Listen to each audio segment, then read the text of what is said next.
Thanks for coming back. I decided to go find myself another wrestler. I dragged along Malachi with me. We're going to go ahead and talk a little bit the same kind of topics I did with Mr. Rock Legend, but we'll get his perspective on it. So what do you got going here tonight? I'm wrestling Jody Christopherson. Big time good guy. He's crowd's behind him every show. Crowd loves him. Crowd does not love me, which is the way I like it. I'm gonna go out there and do what I can to hopefully piss off the fans and beat them down a little bit. That's what I do.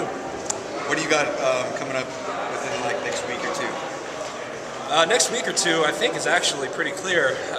We've been on a run here for the past couple of weeks, pretty steady.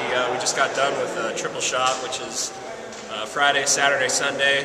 We wrestled Vegas on Friday, drove up to LA on Saturday, got back in town today at about 8 in the morning, got a couple hours sleep, and we're right back here to set it up and go at it again in Reno. So it's been a pretty, as you might be able to tell by looking at me, it's been a pretty draining weekend, but this is what we do it for. That does sound like a long haul.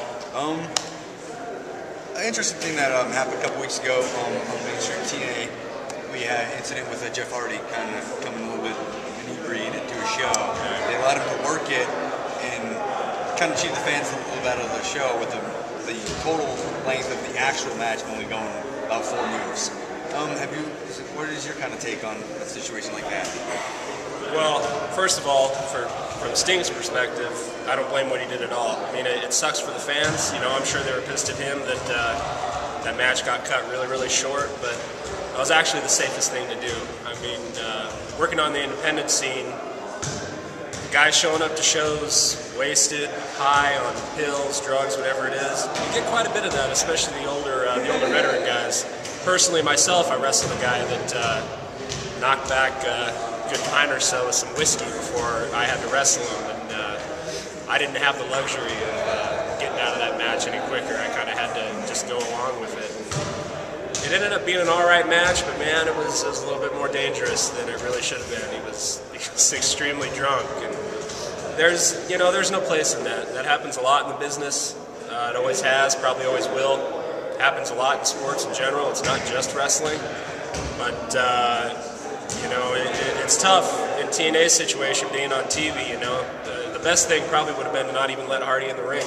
You know, it doesn't matter who you are, you don't have a right to show up at a show like that when the fans are depending on you.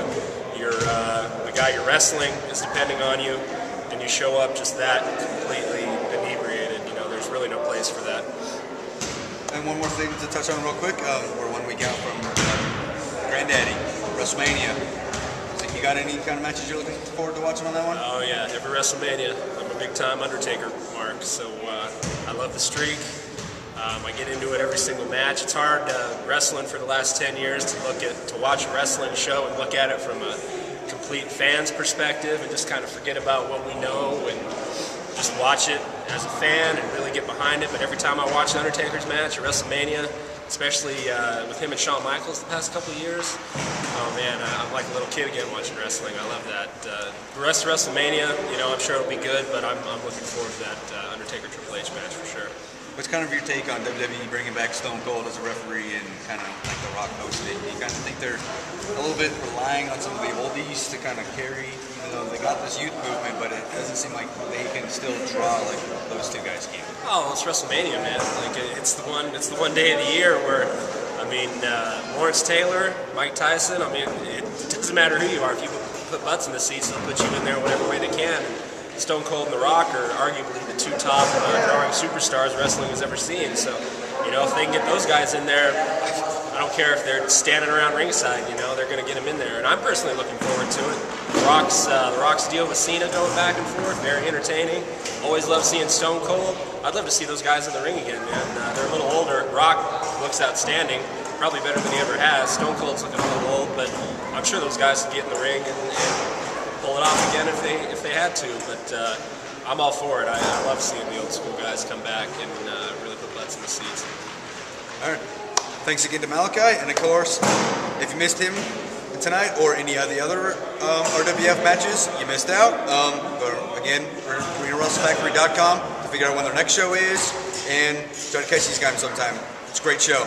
We'll be right back.